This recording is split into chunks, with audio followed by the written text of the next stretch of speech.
الله أكبر الله أكبر.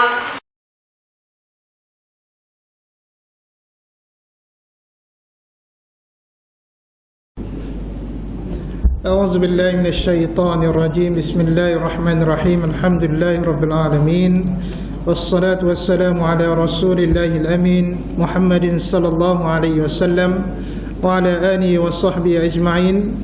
قال رب اشرح لي صدري ويسر لي أمري واحلل عقدة من لساني يفقهوا قولي. ربنا افتح بيننا بالحق وأنت خير الفاتحين. ربنا زدنا علما وارزقنا فهما.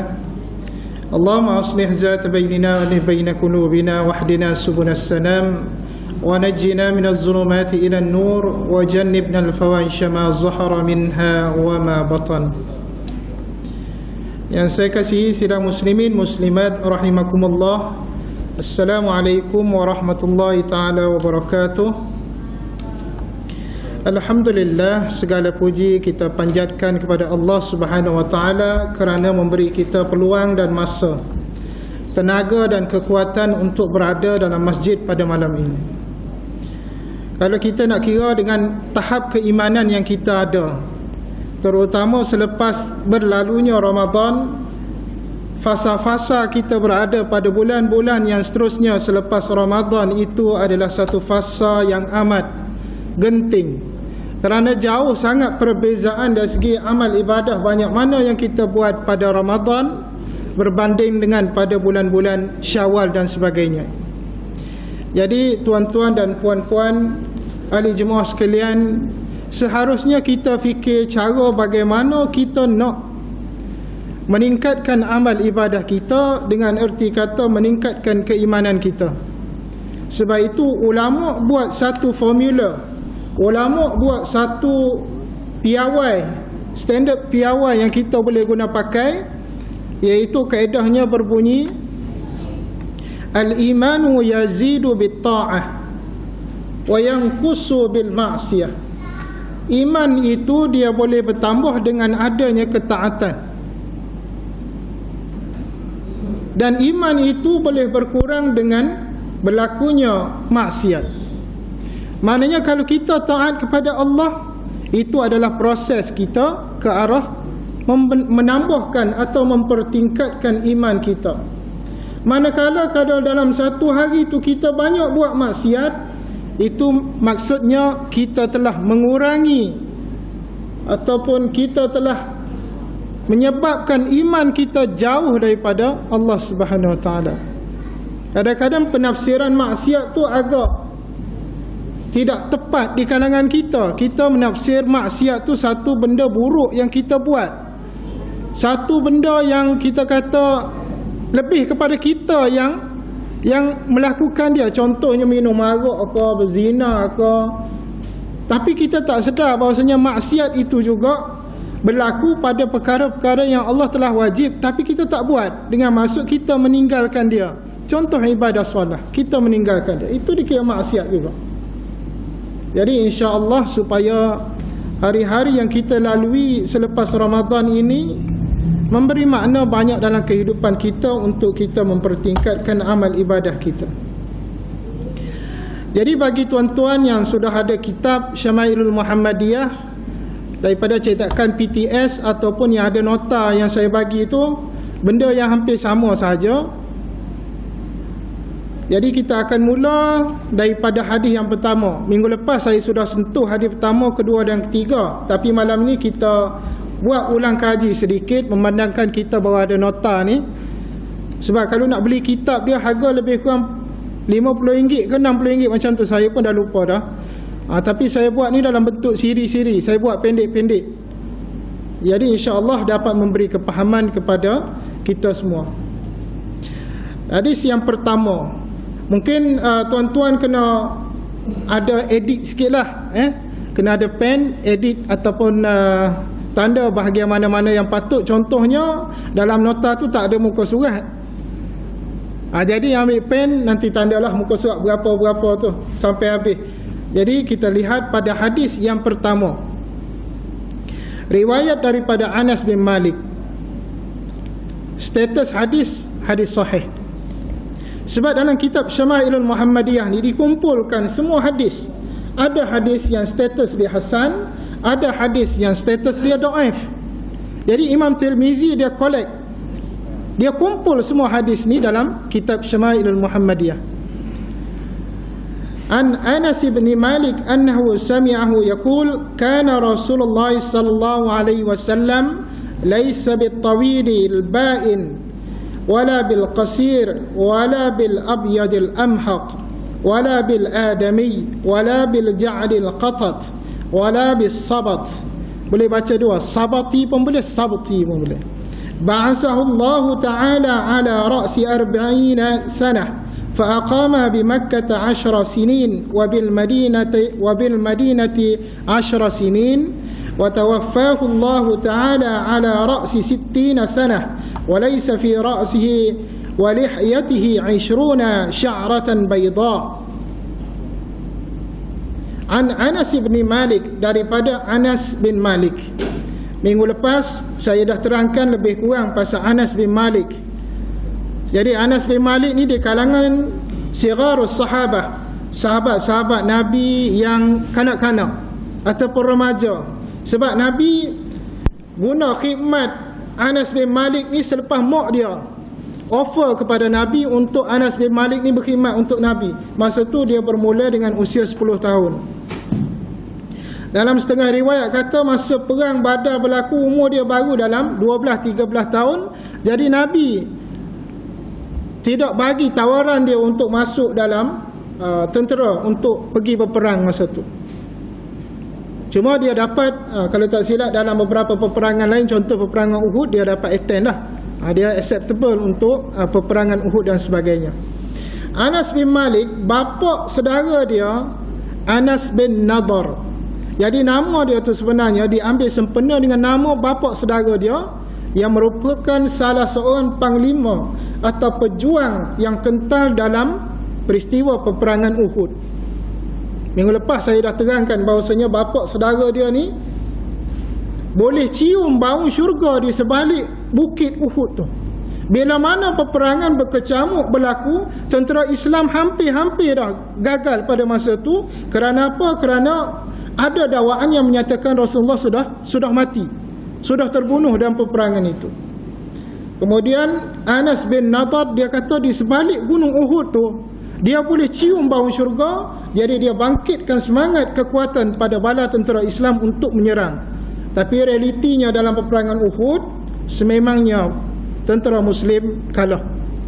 Jadi Anas bin Nadar, nama Anas bin Malik ni nama dia adalah nama daripada bapa saudara dia, Anas bin Nadar. Sempena nama bapa saudara dia. Dan Anas bin Malik ni dia ada beberapa adik-beradik, antaranya yang masyhur juga dalam periwayatan hadis iaitu Al-Bara bin Azib ataupun Al-Bara bin Malik, sama saja.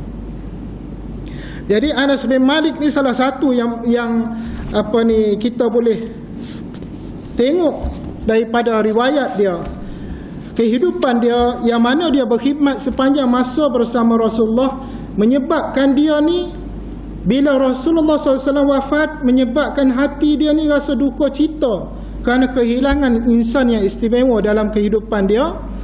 Malah diriwayatkan dalam banyak kisah dia bahawasanya sentiasa dia bermimpi jumpa dengan Nabi SAW. Dan hadis berkaitan dengan mimpi Nabi itu sebenarnya memang refer kepada Anas bin Malik. Kalau ahli jemaah perasan, saya rasa dalam 5-6 bulan ni kot, dalam awal tahun ni, kita gempar di Malaysia dengan satu peristiwa di bawah maksud mimpi jumpa Nabi. Tetapi peristiwa ni, cerita ni tidak berlaku di Malaysia kita, dia berlaku di negara Arab. Saya tengok dalam video tu, dalam video YouTube tu, dia punya publish tu dalam lebih kurang 3 tahun. Maknanya kisah ni berlaku mungkin dalam 5 tahun ni lah. Dan cerita ni agak viral dalam 5-6 bulan ni di Malaysia kita. Wallahualam mungkin kita terlewat maklumat ke. Cuma apa yang saya boleh kongsikan dengan ahli jemaah sekalian, cerita daripada seorang syekh ni mimpi jumpa Nabi, yang saya katakan video dalam YouTube tadi tu, memang kalau kita dengar sampai habis, kita rasa macam hati kita ni tersentuh. Dan juga insya-Allah bagi orang yang banyak buat maksiat, mungkin dia akan fikir sama ada dia nak teruskan hidup dalam maksiat ataupun dia nak bertaubat. Kalau boleh saya singkatkan dia punya jalan cerita dia. Seorang syekh dan juga pendakwah yang terkenal di Maghribi, dia bermimpi selama 3 malam berturut-turut jumpa dengan Rasulullah SAW. Dan jumpa Rasulullah dalam mimpi itu pula dengan satu pattern yang sama. Maknanya dalam mimpi itu Rasulullah kata, wahai syekh, kamu pergi cari orang nama Fulan bin Fulan ni, dan dia tinggal di Mekah. Kemudian kamu cerita kepada dia yang dia tu adalah di antara penghuni syurga. Tu je mimpi tu. Maknanya dalam mimpi Nabi cerita nama dia Fulan bin Fulan, nama tu khusus, spesifik nama, dan dia tinggal di Mekah. Ceritakan kepada dia yang dia tu antara ahli syurga. Mimpi tu 3 malam direct, benda yang sama. Jadi syekh ni pun terfikir, dia kata kemungkinan dah itu satu irsyad, satu petunjuk daripada Allah Subhanahu Wa Taala yang memberi nikmat mimpi. Tengok Nabi dan Nabi kata macam tu, dan dia rasa satu tanggungjawab untuk dia pergi cari, kerana Nabi kata tolong sampaikan khabar gembira kepada dia yang dia tu ahli syurga. Jadi syekh ni pun buat persiapan dengan beberapa tim dia, beberapa pasukan dia, biasa pergi berdakwah sekali dengan dia. Kemudian dia sampailah ke Mekah. Bila sampai ke Mekah, dia pun melakukan ibadah umrah dulu, ambil barakah di tanah haram. Dia buat umrah apa siap semua. Dia pun panggil lah beberapa orang syekh yang dia kenal sekitar Mekah, termasuk beberapa orang imam Masjidil Haram. Dan dia pun tanya kepada mereka ni, adakah kenal nama Fulan bin Fulan ni? Nama tu spesifik, dah ada nama tu. Dan dia tinggal di Mekah. Kemudian syekh-syekh yang ramai di Mekah tu pun kata tak apa, kami akan cuba untuk siasat dan cari nama ni. Bila dicari beberapa hari, jumpalah si Fulan bin si Fulan tadi. Dan dia berada di satu tempat kediaman yang dalam di pedalaman Mekah. Ini jemaah mungkin kawasan pedalaman. Kita kalau di Malaysia, pedalaman kita memang tak nampak, sebab kita ni gunung kita penuh dengan pokok-pokok. Tapi kalau di tanah kering kontang di tengah padang pasir, gunung ganang dia di kita lihat macam batu-batu saja. InsyaAllah boleh nampak ujung tu, boleh nampak satu rumah, satu penempatan boleh nampak. Mungkin dalam 5-60 km boleh nampak kalau pakai teropong tu. Tetapi bila mana syekh ni dapat maklumat, mereka terus bergegas ke pedalaman tu, dan ditakdirkan Allah Subhanahu Wa Taala mereka ni sampai ke perkampungan tu dan jumpa dengan orang kampung. Kemudian syekh ni pun tanyalah, dia kata, adakah kamu kenal Fulan bin Fulan ni? Dia ni tinggal di kawasan ni apa semua, kami dapat maklumat macam ni. Orang kampung pun kata, dia kata, haza insanu kharban wa antum huna salihun. Orang kampung kata, cara mudah kita bahasa Kelantan kan, orang kamu nak cari tu memang orang yang tak pakai kerja ni duduk kampung ni. Dan puak-puak mu hak mari ni semua orang soleh dengan pakaian serban, dengan ridak dan sebagainya. Jadi tak patut dah, tak logik mu nak cari orang hak tak ada guna tu. Nah, orang hak tak pakai kerja lah kalau kita kata. Jadi syekh ni pun kata tak apa, bagikan kami peluang untuk kami jumpa dengan dia. Jadi orang kampung pun tunjuklah rumah dia ada sekian-sekian, dia pun pergi. Syekh ni pun pergi dengan dia punya tim dia sampai ke rumah tu, dan dia pun jumpa dengan lelaki ni. Bila dia jumpa lelaki ni, first impression dia, pertama sekali dia punya tanggapan dia kata, syekh ni kata betul ke ni? Hak dia mimpi ni. Sebab bila dia tengok batang tubuh pemuda ni daripada atas sampai ke bawah, tak ada langsung image sebagai seorang yang soleh.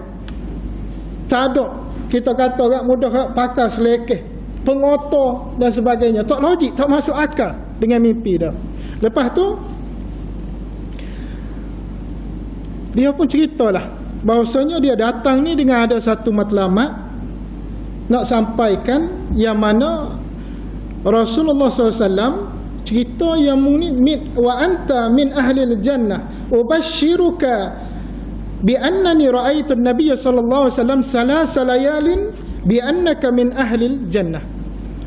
Aku ni nak sampaikan khabar gembira kepadamu ni sebab aku ni mimpi jumpa Nabi 3 malam direct, 3 malam terus menerus, bahawasanya mu ni di antara ahli syurga.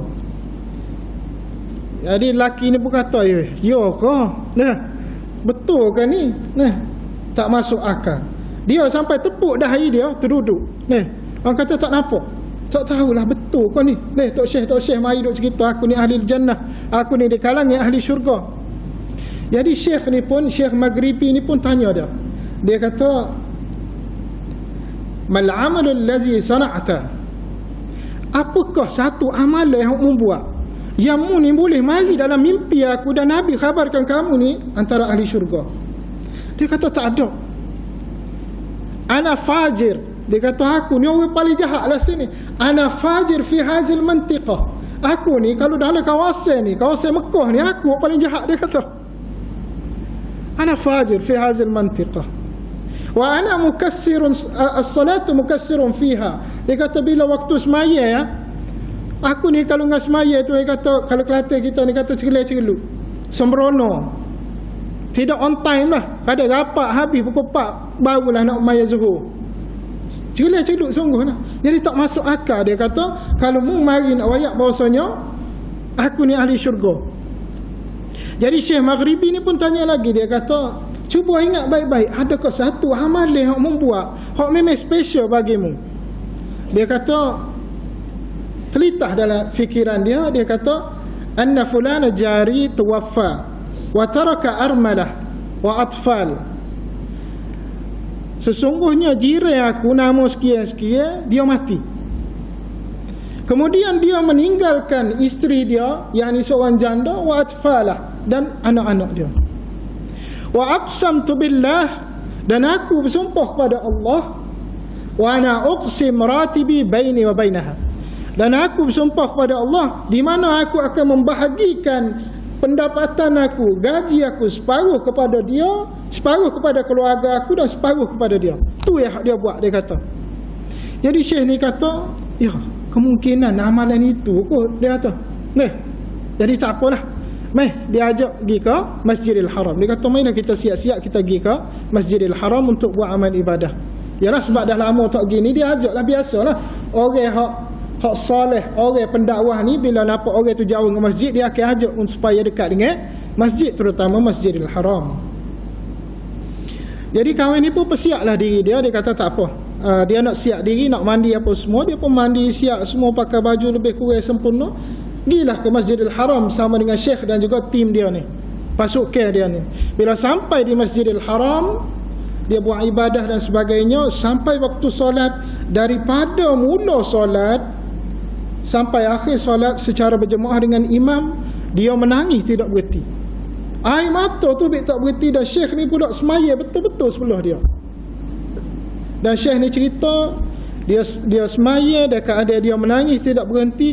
Dan pada solat akhir, pada sujud yang akhir, dia terus tidak bangun. Dan itulah sujud yang akhir sekali dia dalam dunia. Mana Allah Subhanahu Wa Taala tarik nyawa dia, tarik rezeki dia, hidup di dunia ni semasa dia dalam keadaan sujud pada rakaat terakhir. Ahli jemaah sekalian, kita sebenarnya, kita cerita balik apa hak dia buat, apa hak fulan ni buat, iaitu dia membahagikan harta dia. Aqsim ratibi baini wa bainah, aku bahagikan harta hak aku boleh, pendapatan bulanan hak aku boleh, gaji aku separuh kepada armalah, orang janda ni, hak duk jiran sebelah rumah aku dan anak-anak dia, sebahagian lagi aku ambil untuk aku.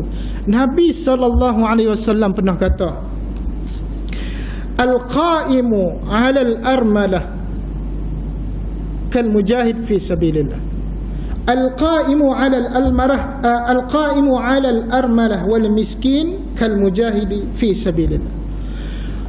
Orang hak pembela, orang hak bantu janda-janda dan juga orang-orang miskin. Sesiapa yang membantu janda dan orang miskin, kal mujahidi fi sabilillah. Nabi kata seumpama orang hak berjihad di medan fi sabilillah.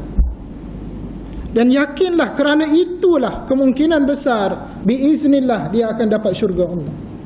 Tapi masyarakat kita, bila mana kita kecek pasal janda, dia jadi satu status yang terhina. Malah kita ni orang lelaki dengan janda ni satu perkataan yang kita buat main-main. Sedangkan Rasulullah suruh bela janda ni. Kita orang tanya nak pergi minum mana? Kita nak minum kedai janda. Makan mana? Makan kedai janda. Siapa kopi tu buat kopi janda. Satu kita kata ni, satu cara pemikiran yang merosakkan status janda tu. Islam mengangkat martabat janda dengan maksud membela mereka. Sebab tu Rasulullah SAW walaupun beristeri 9 orang, hampir ramai daripada isteri-isteri Rasulullah adalah janda. Kita kena bela, tapi kita tidak berlaku macam tu.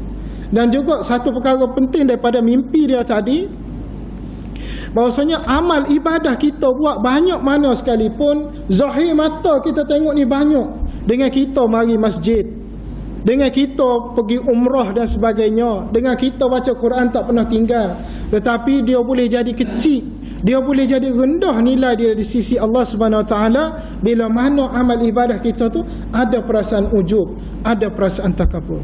Tetapi kalau amalan kita buat tu kecil yang nilai dia pada pandangan manusia, macam dia tadi sekadar bagi gaji dia kepada satu keluarga, hak mana janda dengan anak-anak yatim tadi dengan dia, tu yang kerja dia, benda halus kecil tu.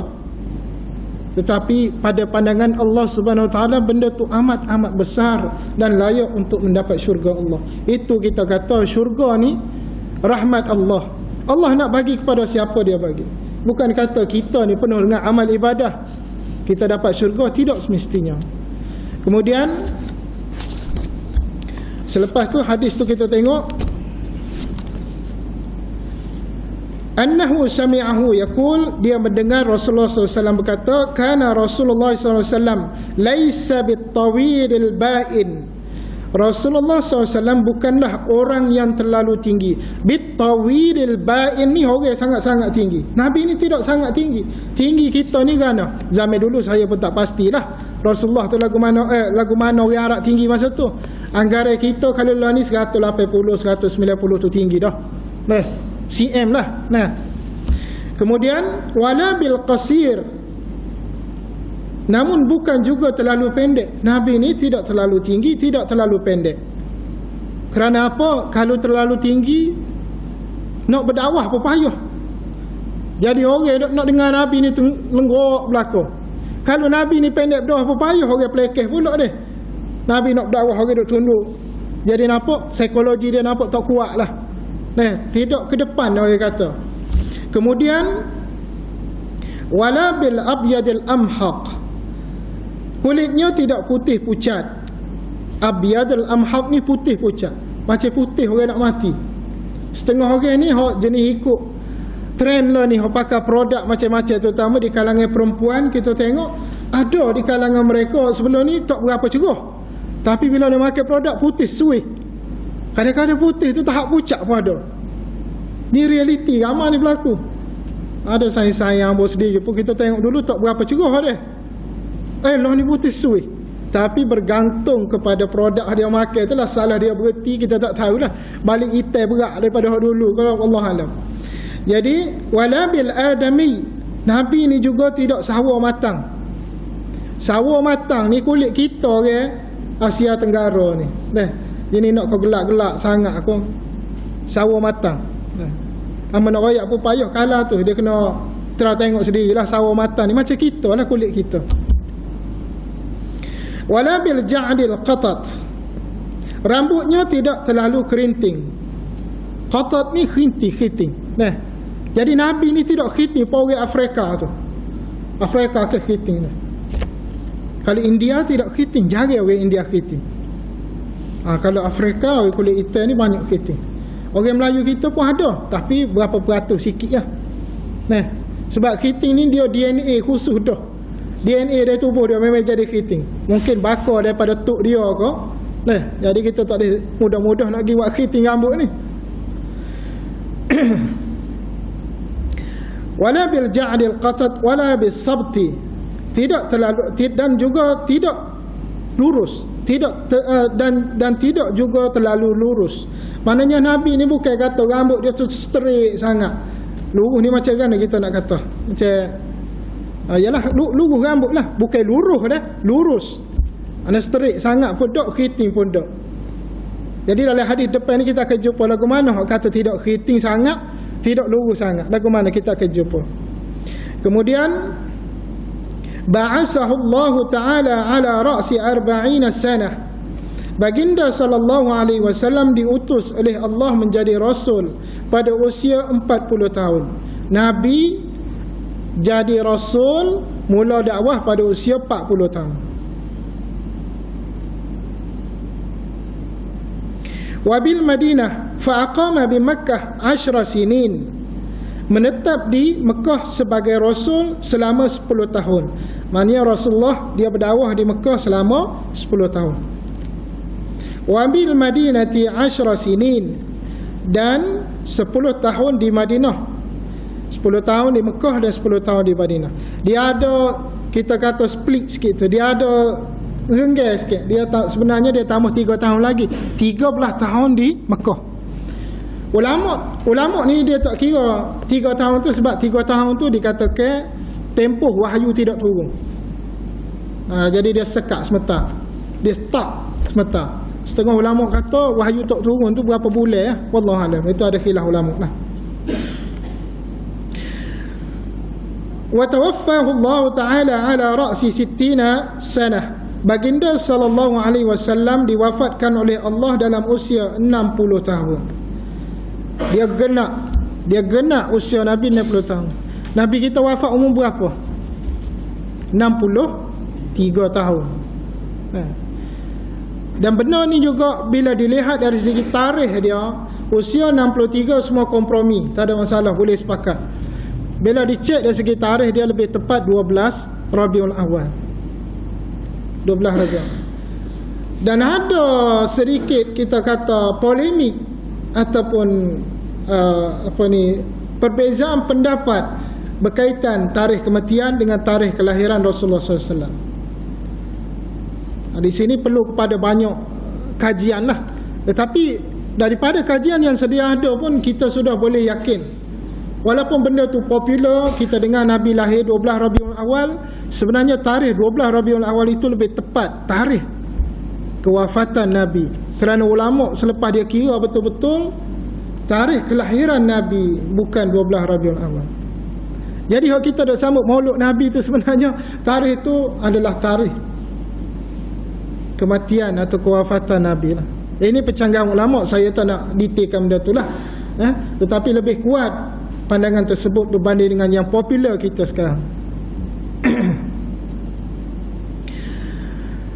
Walaysa fi ra'si wa lihyatihi 20 sya'ratan bayda. Dalam keadaan tidak sampai 20 helai uban yang terdapat di kepala dan janggutnya. Maknanya Nabi mati semasa usia 63 tahun. Duk kira-kira uban atas kepala Nabi dan juga janggut tu tak sampai 20 orang. Maknanya itai tu banyak lagi. Sebab tu hamba selalu royak, kalau kata orang mimpi, hamba duk ulas sama, orang duk mimpi jumpa Nabi, Nabi duk bertokak ni bokok dengan janggut panjang, berubah janggut, rambut berubah. Waktu pagi lagi cok atas dahi, bukan Nabi. Sebab tu kita akan ngaji kitab ni sampai habis. Memang banyak hadis, beratus hadis ni. Hadis akhir sekali bab mimpi jumpa Nabi. Bila kita mimpi jumpa dengan Nabi dengan karakter betul-betul kita belajar daripada kitab ni, yes, absolutely, that's right Nabi. Kita boleh kata gitu. Tapi kalau kita mimpi bukan 100% dalam ni, ataupun kita dengar orang cerita lah, dia kata dia biasa mimpi jumpa Nabi, macam dia mau cerita sikit, kalau nak dengar, kita pun banding dengan kalau kita ngaji. Kalau tak serupa, royak ke dia, tu bukan Nabi. Kita boleh royak gitu. Kenapa? Ilmu dengan ngaji benda ni. Diriwayatkan oleh Bukhari, Muslim dan Tirmizi, hadis sahih. Hamba buat ringkasan di situ. Nombor 1, ketinggian Rasulullah SAW sederhana, tak tinggi tak rendah. Kalau kita lah ni anggaran 170 lah, kalau masyarakat kita 170, 180 comel lah tu deh. 200 tu tinggi cm. Kalau sonai kosong, kalau jatuh dewasa sonai kosong ni ayat katik sikit lah. Apa-apa ambo apa katik lah. Nombor 2, warna kulit tidak pucat dan tidak sawo matang. Maknanya tidak putih pucat, tidak sawo matang. Kita akan jumpa hadis seterusnya.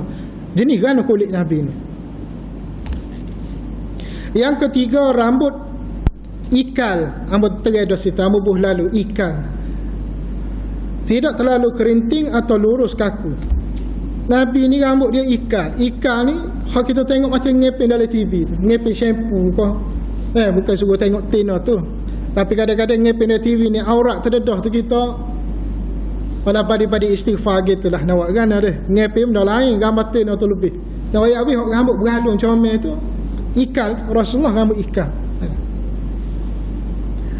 Yang keempat, menjadi Rasul pada usia 40 tahun, iaitu pada 17 Ramadan bersamaan 6 Ogos 610 Masihi di Gua Hira. Maknanya wahyu yang pertama pada 17 Ramadan. Ada perselisihan lah kita kata nuzul Quran tu.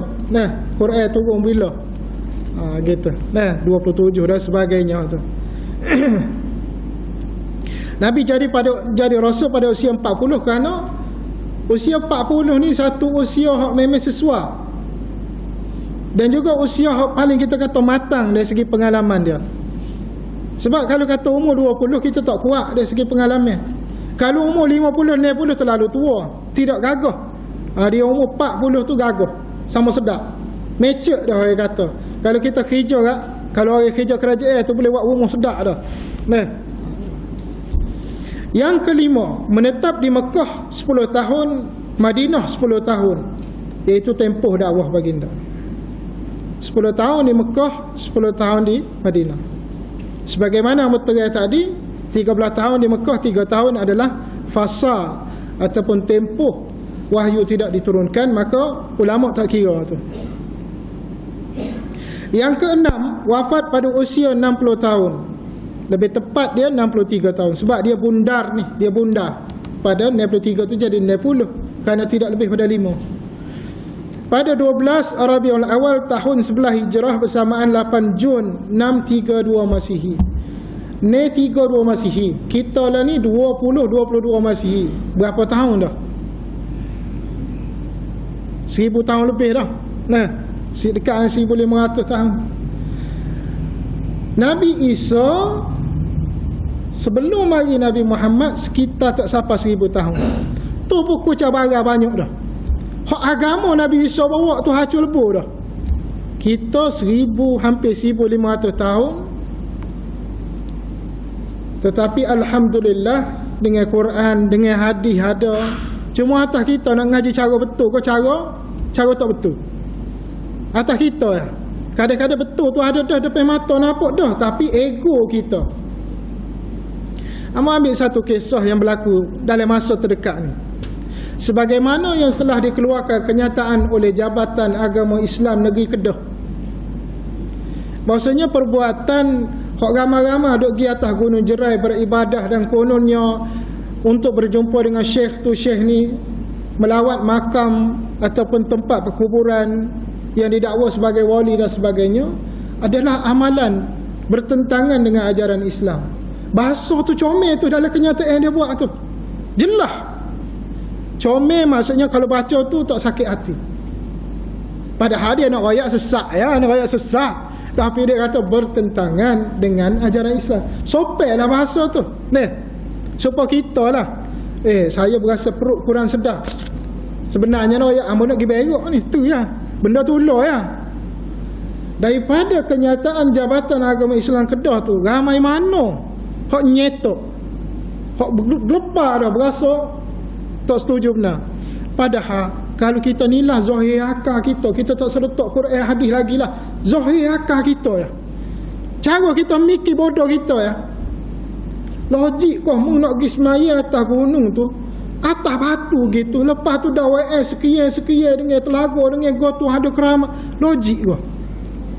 dengan mu tinggal ke tempat hak memang Nabi, hak memang Allah royak paling keramat, paling mulia, iaitu masjid.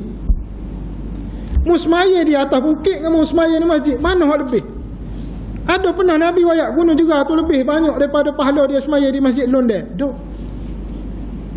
Bunuh akal bodoh dululah. Kalau hak akal bodoh kita boleh jawab dah, insya-Allah. Hadis Quran lebih lagi daripada tu. Tapi kalau akal kita kata, jangan kata gitu, tutup syekh tu. Ada satu dakwaan, dia ni kononnya dia kata dia ulama besar lah. Dia buat dakwaan dalam TikTok. Lah ni ahli jemaah kita kena terdedah belakang. Kalau budak-budak sebut TikTok kena tahu apa dia. Bukan atas kepala ketok tu dah. Ni Facebook, WhatsApp tu kita tahulah. Oh TikTok, lagi ada gapo hak terbaru, hang lupa dah. Kita dah tengok telefon anak ni kadang-kadang ada gapo dia. Snapchat. Kok canggih-canggih belakang tu. Snapchat tu jangan main. Ambil gambar hidup, video dak bergerak berjalan. Dia boleh tukar sebutir. Tubuh kita, muka boleh jadi muka tiuk, kepala botok dengan jebel. Gerak tu. Kalau hang ambil gambar klik, kita kata ambil image, edit benda biasa.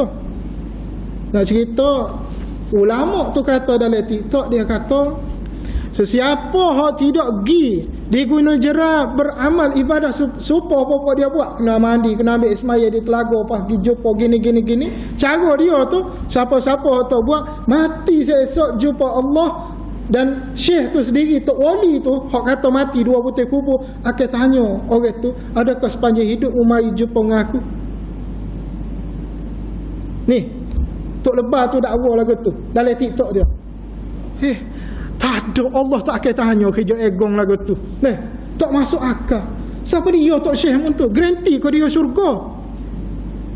Dia kata Tok Syekh tu akan tanya kepadamu sepanjang mu hidup mari dak jumpa dengan aku. Kalau lagu tu nyanyolah orang Islam duk di Arab Saudi, duk di Mesir, tak mari jumpa dengan Tok Syekh dia. Situ pun boleh nilai dah. Betapa banyaknya khurafat, karut-marut dalam agama sudah menguasai kita lah ni. Kalau dulu kita boleh lawan tu, contohnya Ayah Ping dengan buat teko bersama mana, memang nampak bodoh benar, kita boleh lawan cara bodoh kita. Tu pun hak ustaz, katanya ustaz sekolah, kita tak boleh sebut sekolah mana lah, di Kelantan ni. Ustaz tu bukan calon orang hebat, pergi nak berdebat dengan Ayah Ping, 2-3 hari balik lepas pada tu jadi pengikut tegar Ayah Ping. Kita takut lagu tu. Tapi tak apalah, kita tengok Ayah Ping tu dengan dia mengaku kerajaan langit, Sky Kingdom. Memang bodoh lah, kita boleh lawan cara bodoh dia tu.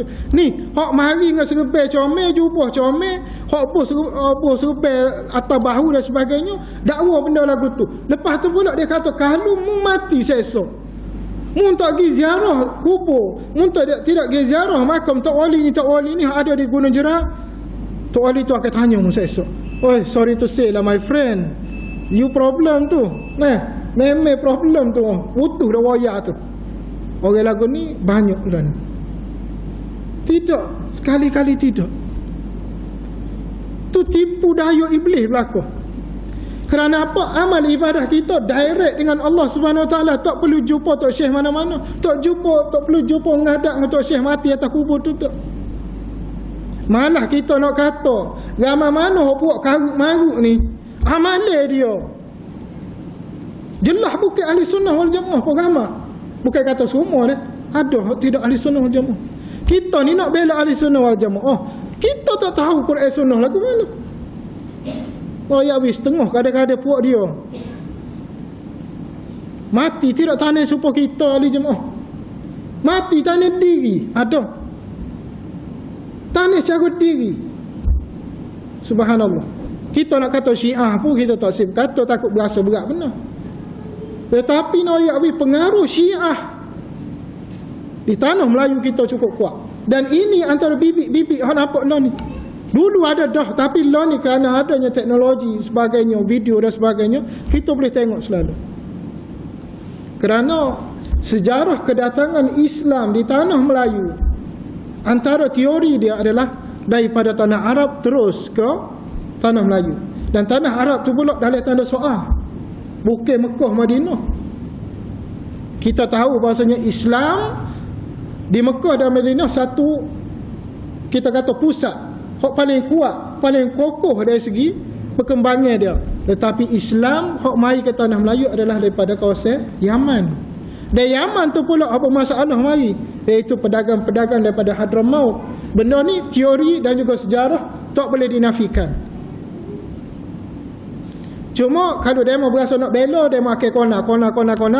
Siapa dia mau kata hak sejarah kata tu tak betul. Tak boleh. Dia sejarah kita tak boleh nak petika. Supaya sejarah Nabi kita tak boleh nak petika. Bila ada dalil, ada hujah kuat, tak boleh nak petika. Walaupun hak popular kita dok terima banyak mana, tak semestinya betul. Supaya sejarah tanah Melayu tak ada versi lain. Versi tu ya kalau tengok Salaratus Salatin, kitab sejarah tanah Melayu, sejarah Melayu kita lah, betul ya teori dia. Jadi sinilah kita rasa macam berat benar. Terutama kita nak ikut Nabi cara betul, amal cara Nabi. Saingnya kita cukup kuat. Bila mana kita tengok orang yang mari bawa cara tak betul ni dengan pakaian ulama, dengan pakaian, dengan cara kecek kita tunduk. Ginilah bila kita nak berdebat dalam bab agama, dia mau bawa hujah, kawan mimpi jumpa Nabi ajar lagu ni, kita pun rasa tak nak jawab dah. Kalau orang jahil sama telah, dia tak jawab dah. Dia pakai kata, yalah ustaz, dengan ustaz pakai jubah subai tebal, ustaz banyak mimpi jumpa Nabi, kita percayalah. Lepas tu dia kata jual akal, memajuk ke akal kita, pajuk akal cara bodoh, nak beku ke minda mikir. Nabi ajar kita supaya mikir cerdik. Allah Subhanahu Wa Taala nak bagi kita masuk syurga, dan orang yang masuk syurga ni orang yang cerdik belaka. Sebab tu Quran banyak sebut ulil albab, orang-orang yang boleh mikir dengan baik, orang-orang yang cerdik. Ya'lamun ta'lamun, Allah suruh kita ni mikir. Tapi kita tak si mikir, kita nak ikut hawa nafsu asalkan ustaz royak jadi. Supaya juga hanya nyakit jenis cari ustaz. Bila anak nak puasa, ustaz tolong buat air tawar, ustaz bini yang nak beranak buat air tawar.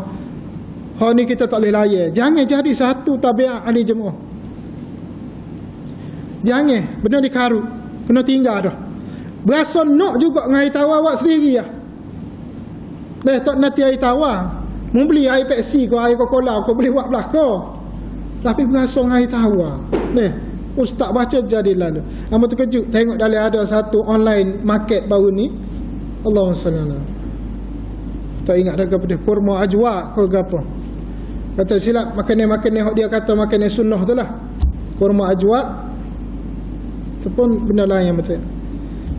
Sudah dia ruqyah dah dibaca 30 juzuk Al-Quran. Terkejut hamba tengok dia publish benda tu tak sampai 2 minggu, jualan beribu. Maknanya ramah tak ramah hak bodoh, hak tak cerdik. Ahli jemaah air sebotol ni, buka tudung niat comel baca Al-Fatihah, pergi ke bini nak beranak, insya-Allah lebih berkat daripada kita. Hasil mulut kita tak lelaki. Kerana nombor satu, benda boleh jadi berkesan nombor satu sekali, kasih sayang. Kalau kita sayang betul-betul ke bini kita, dia nak beranak, kita buat air, insya-Allah Allah redha dengan kita, mudah dia nak beranak. Anak kita, darah daging kita, baca Quran untuk dia, sembuh dalam air ni ko, kita ruqyah air ni ko, beri dia minum untuk puasa, insya-Allah lebih berkat daripada pergi cari ustaz mana-mana sekali pun. Kadang ustaz nampak molek ya, kita tak tahu ustaz ke mana. Amroyak diri hamba sendiri pun hamba lemah sebenarnya. Lebih-lebih lagi kalau jumpa ustaz macam ni, pokok tak boleh tinggal. Ramai lah gitu.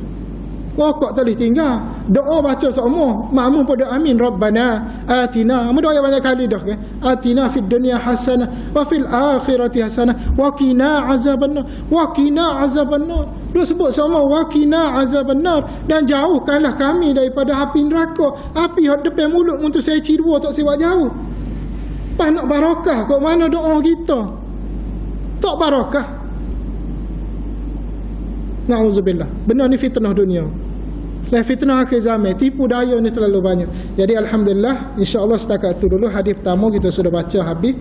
Kita akan tengok hadis kedua, ketiga dan seterusnya.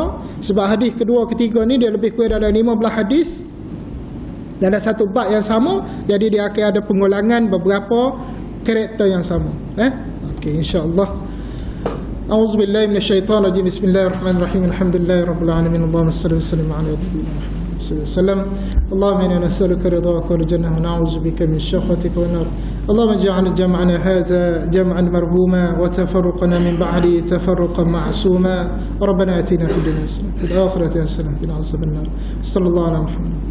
Alhamdulillahirabbil alamin.